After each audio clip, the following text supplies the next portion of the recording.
Hello, everyone. Welcome to the Triple AI podcast series, Generations and Dialogues, Bridging Perspectives in AI. Through these series, we aim to represent diverse perspectives across generations, fostering rich conversations about the ever-changing landscape of AI. Generations and Dialogue aims to feature unique outlooks from AI experts, practitioners, enthusiasts of all backgrounds, and each episode will cover important topics ranging from delving deeper into the history of AI to exploring the future ethical implications of its newest technologies. My name is Ella, and I'll be the host for today. And today we're honored to have Professor Marynel Vasquez, an assistant professor of computer science at Yale University, where she leads the Interactive Machines Group. Her research focuses on human-robot interaction, or HRI, exploring how autonomous systems can engage with people in multi-party settings, social perception, and collaboration. She has been recognized for her work in socially interactive AI, with research spanning fields like computer vision, machine learning, and robotics. Before Yale, she was a postdoctoral researcher at CMU's Robotics Institute, and she holds a PhD from CMU as well. She's also actively involved in the HRI and robotics communities, serving on program communities for top conferences like HRI, RSS, IGC, IJCAI, and Roman. Thank you so much, Professor Vasquez, for being here with us today. Thank you so much for the invitation. Amazing. So let's just dive into questioning then. So the first question is actually pretty broad. It's what exactly inspired you to actually choose your research direction to explore these kinds of human-robot interactions? So that's a great question. Some people say you don't choose problems, but the problems choose you. Mm, And so yeah. in a way, I feel like my experience sort of happened that way. So let me backtrack and tell you how I got into this. I did my undergrad in Venezuela in South America. And at the time, I got really interested in robotics because there was an internal robotics class that was using Legos to, have people solve challenges with sort of simple mobile robots made out of Legos that could solve different tasks. Mm, This is, very similar to what you see these days, high school students building up with this type of tools and technologies.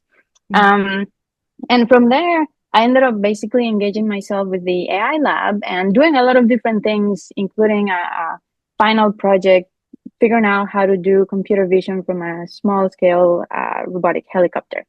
oh, Now, in Venezuela, we didn't know about human robot interaction much, at least not the way I would say people would think about it in the United States. yeah. And lucky for me, when I was finishing my undergrad, I decided to apply to graduate schools and I was admitted to the master's programs in robotics at Carnegie Mellon University. Mhm. And Carnegie Mellon, well, it turns out it had a long history of work in human robot interaction and kind of serendipitous, right? Like encounter of, oh, my advisor likes human robot interaction. There's a class in human robot interaction, which I really enjoyed.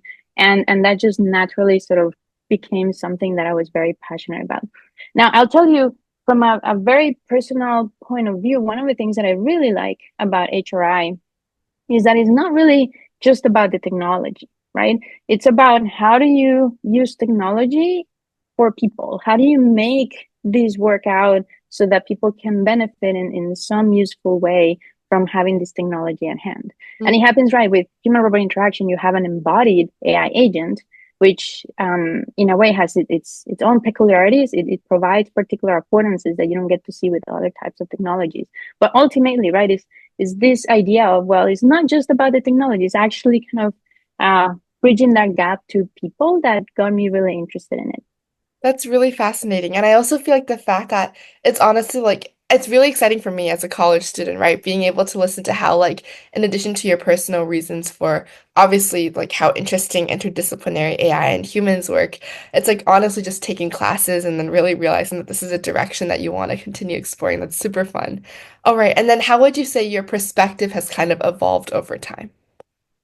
Yeah, so I would say not so long ago, but long time ago, um, a lot of the things that I was thinking about were questions of the sort of, well, if I have this robot here do this, what would happen?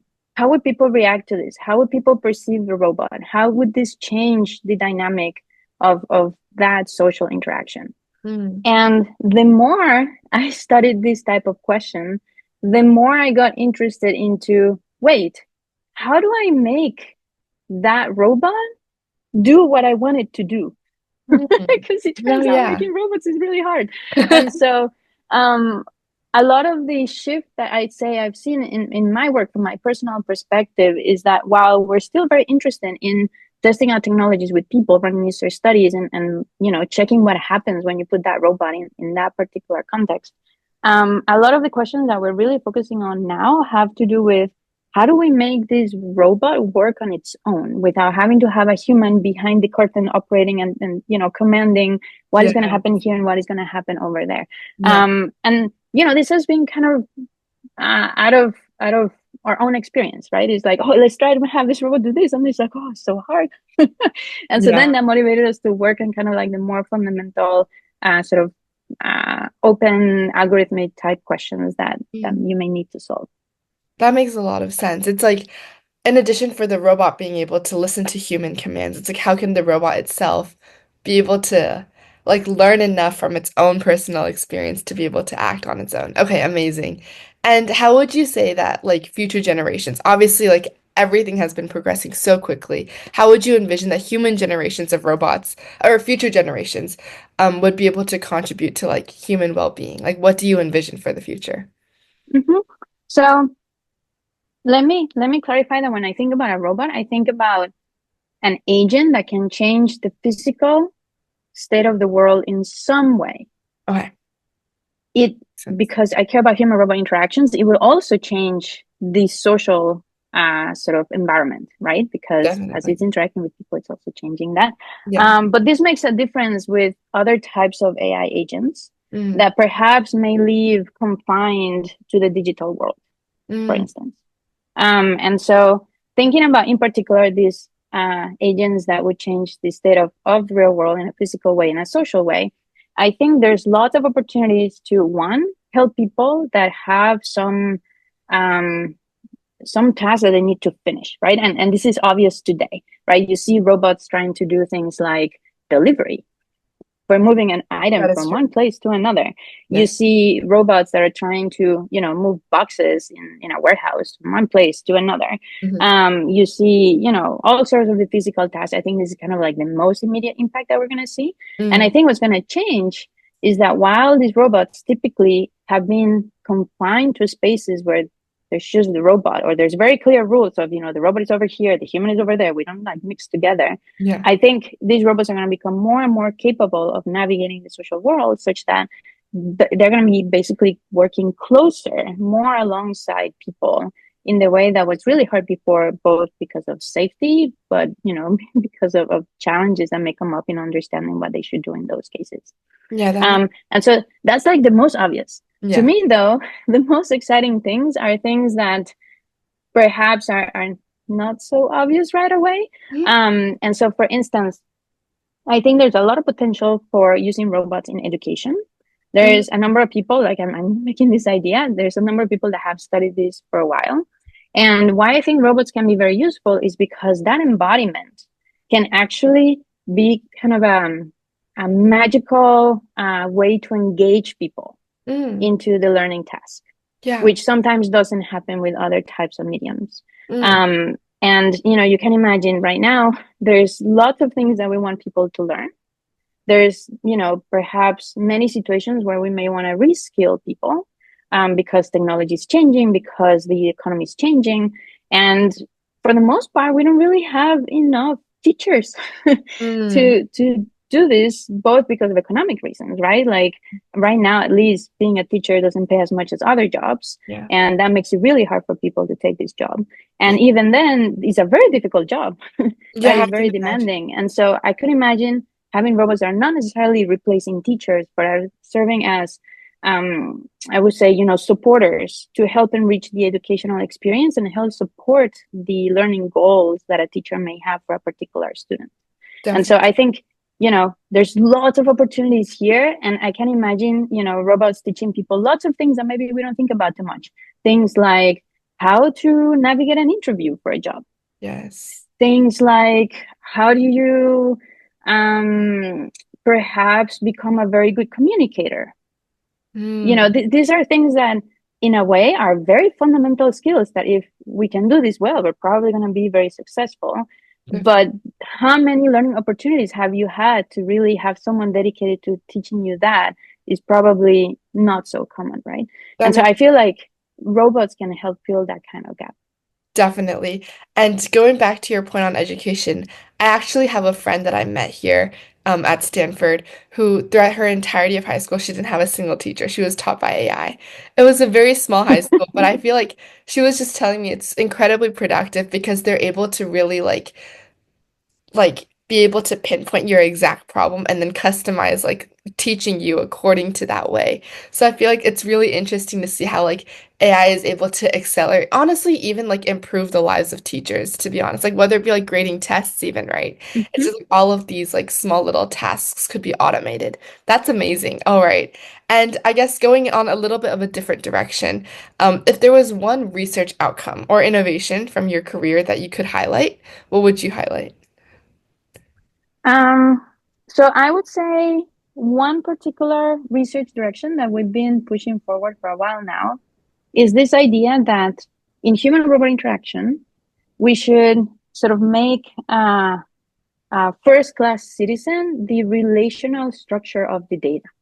And I know this sounds very technical, but I will explain. Yes. So, a lot of work in human robot interaction has focused on one on one interactions. I have a robot, I have a person, and how do I make my robot work for that person?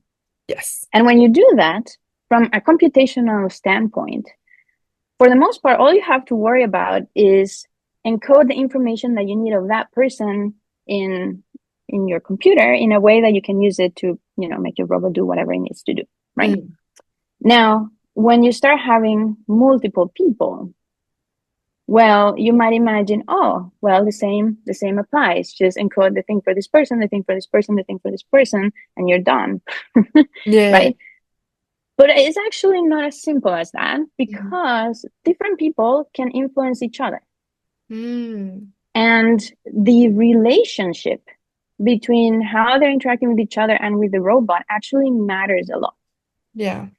And so computationally, if you think about it, it's not like, oh, I just have a list of things. Probably you want to represent things as a graph Mm, because there's lots of relationships between these different agents. that makes sense. Now, this is something that people have been doing for a long time in fields like multi-agent systems. Mm, But to my surprise, we haven't really done that much of that in human robot interaction, which seems strange, yeah. Very interesting. right? Because again, we have these different agents that are interacting together, and there's all this relational information that matters. Why not encode information in these graph representations and then try to leverage algorithms that take advantage of that representation that in a way kind of have an inductive bias Yeah. to make sense of that data from the beginning. Yeah. And Yeah. so that's really a lot of what we've been doing lately. This is kind of the core idea of my career NSF grant that I have. Wow. And I think it's very important because both in terms of making sense that we can generalize, right? We can extract information from this type of perhaps an interaction with two people or three people, and then see what happens with one person or four people, trying to generalize to this new context. I think this relational structure is very helpful. But then also, I think it can help from a sample efficiency point of view Mm, because we're taking advantage of kind of the underlying structure of the data rather than fitting it into some other structure that in a way doesn't quite fit what the problem is like. mm. That makes sense. It's like nowadays, especially for robots and honestly in AI in general, right? Like data is so valuable. Like if when we're trying to customize one person's experience, we can utilize other people's, while obviously protecting privacy and everything. It's like Mhm. that would really allow for us to efficiently customize certain experiences. That makes a lot of sense. And do you think that there was a key moment where would you say this was a significant change in your research direction, or what were you working on before? You kind of had a Mhm. revelation that this was maybe the way to go. Yeah, so actually, I was working on multi-party human robot interactions, Mhm. but not from the point of view of how do you model computationally these interactions. Okay. And again, because I was shifting right from, oh, what happens if I have my robot do this and that to Yeah. how do I make my robot more autonomous? It sort Yeah. of felt like a very natural transition to start focusing on how do we leverage this type of relational models for HRI. Mm. Um, as a kind of a way forward from a technology point of view. That makes sense. Okay, amazing. Thank you so much. And then the next question is a little interesting. I was thinking about how nowadays we have so many unfortunate like horror movies which really depict robotics in a pretty like some robots in a really negative sense. What do you Hmm. think is some of like the most problematic kind of perceptions that some people might, or especially young researchers or the younger generation might have regarding like social robotics? Like, how are we able to address those kinds of challenges?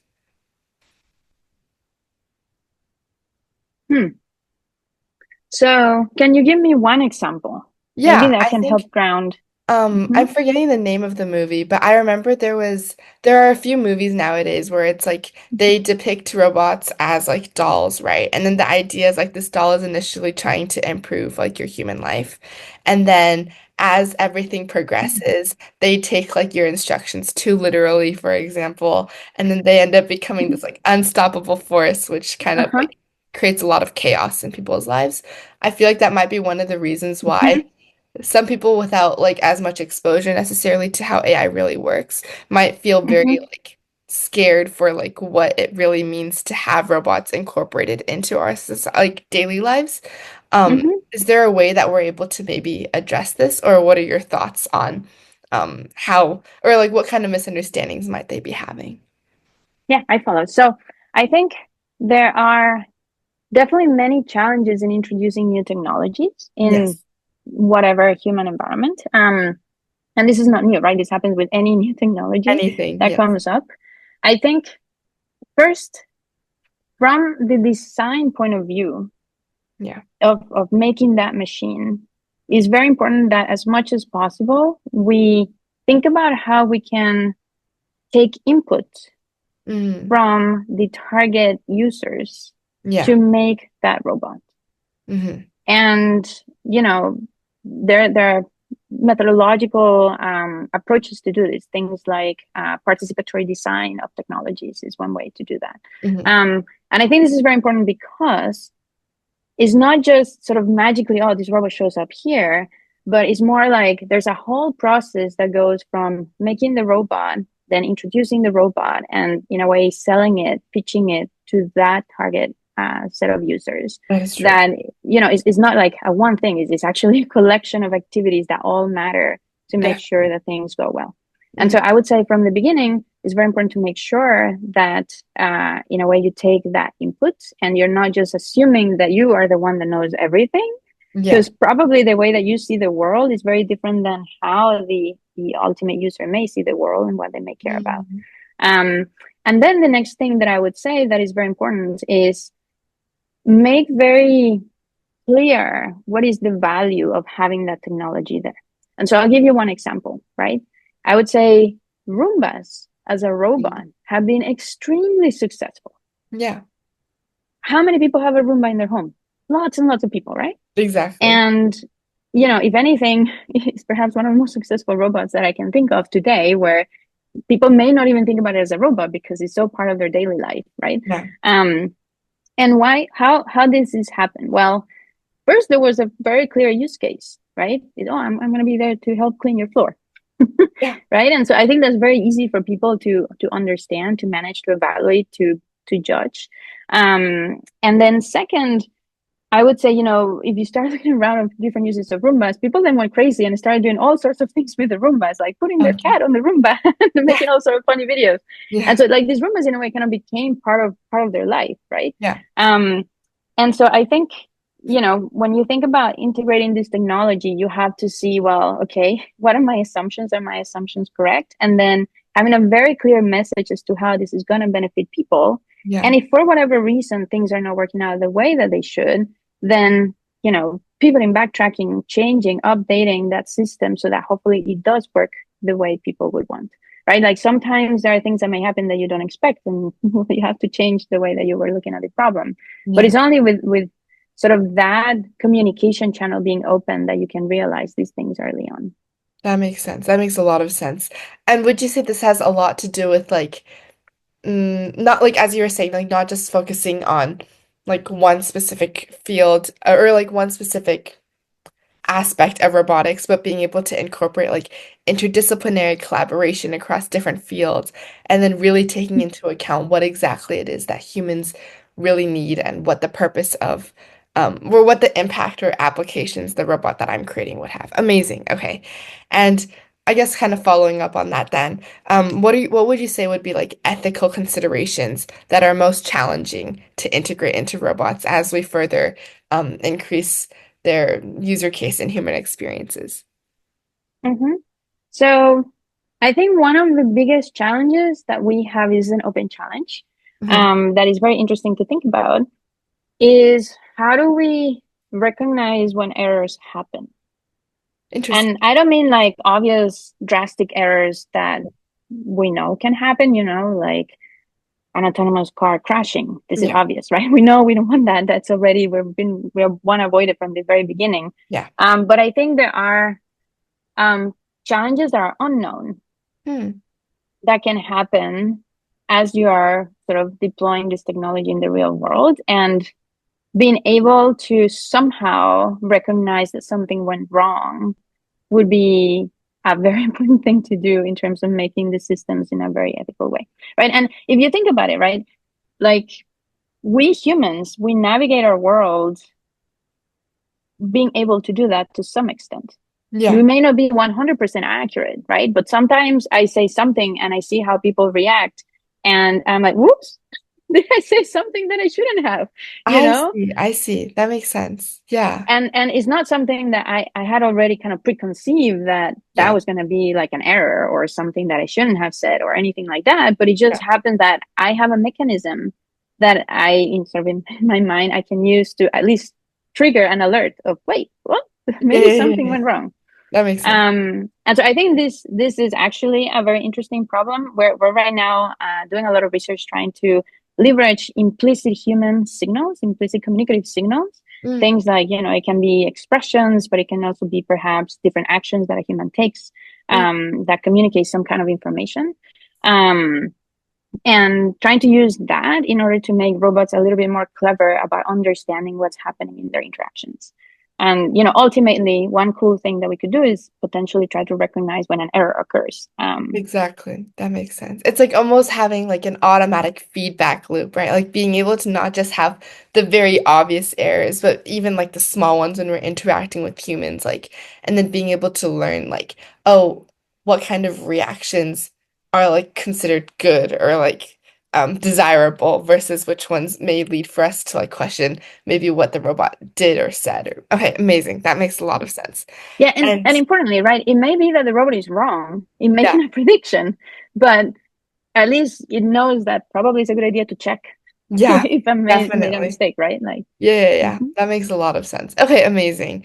And I guess kind of adding on to that then, how do you think we can bridge the gap between like research advancements and then public acceptance and usage of these kinds of robots that you're making? Maybe if you wanted to talk about like a specific robot like um that you're currently working on or anything along the lines of that, that would be amazing.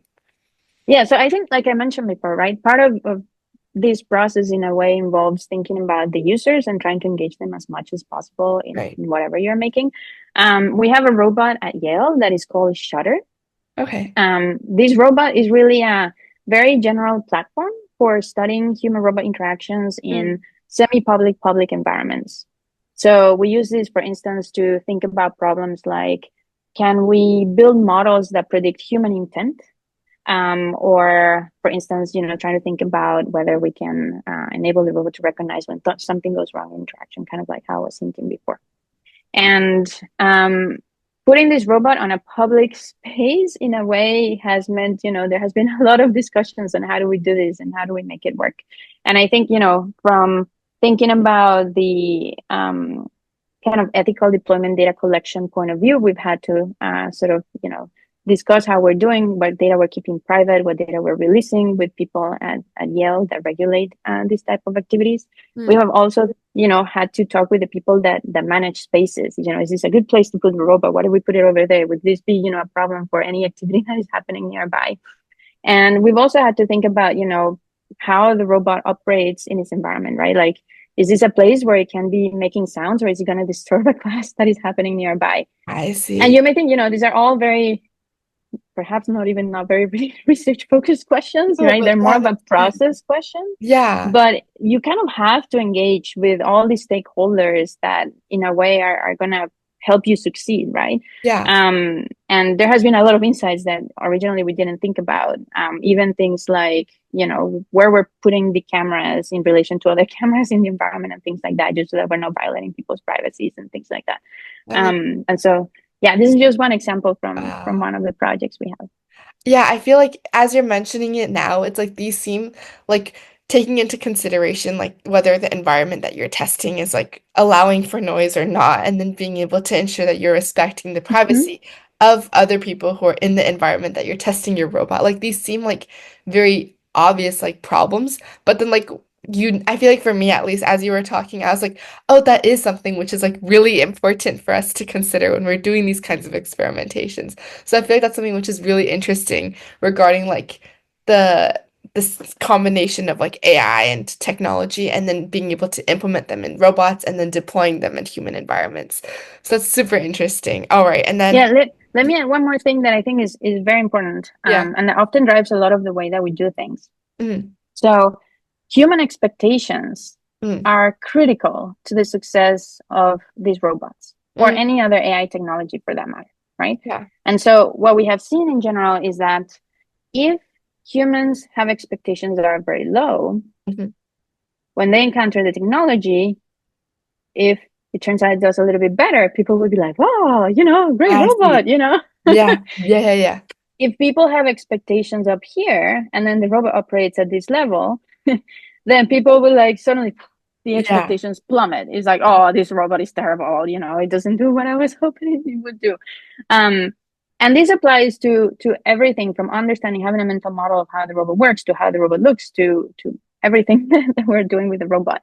And so I think this is another very, very important aspect that when you think about integrating the robot into some particular application matters a lot, right? Create the robot in a way that you can set the right expectations so that people are not up here when the robot is actually operating at this level. So that hopefully, engagement continues rather than, oh, there's this robot and then I want to avoid it now. That makes a lot of sense, actually. Yeah, I feel like no, that makes a lot of sense. It's like not just in terms of objectively how well the robot is able to do, but also like how society is able to accept it or expectation versus reality and how that like kind of alters its actual usage, right? So that makes sense. Yeah, then do you have any advice for the next generation when it comes to being able to balance like technical innovations with robots and then societal needs? Like, what is a good way to be able to merge these two together? Hmm. So it's interesting because the way the question is phrased in a way sounds like these are opposing options, Ooh. right? Okay. Because like you're balancing, right? It's like, are you going this way or are you going that way? Yeah. But I don't think they are. In fact, I Okay. think there's lots of interesting technical questions that arise when you try to have some kind of technology that does good, Yeah. and that can have a positive social impact. And Mhm. so I would say, if anything, try to think about how you want to help people first, Mhm. Yeah. and then backtrack and think about what kind of technologies could be good for that. And I guarantee you, there's going to be interesting technical challenges in making that happen. This Yeah. is almost a guarantee. And so I think starting from that direction is a very easy way to find, some common place to push forward both ideas. Yeah. Okay. Amazing. That makes sense. And would you say that the role of like what kind of role does diversity kind of play when it comes to designing like social robots for the next generation? Like not just for like a specific demographic, but kind of like for everybody. Like how can we ensure that the robots that we're making are inclusive and diverse? Yeah, so this is very interesting because in a way it poses an impossible challenge. Yeah.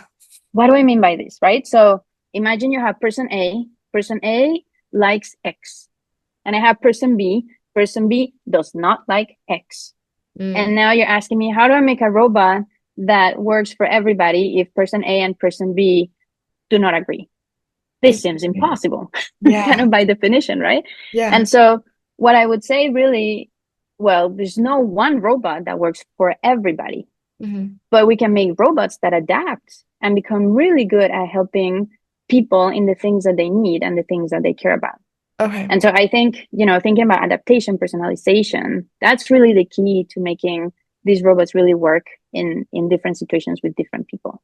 Now, Okay. getting back to your question of why diversity matters, well, this goes back to the idea that I mentioned before, right? Like I cannot assume I know everything that matters for person A or person B. Yeah. What are the chances that I do?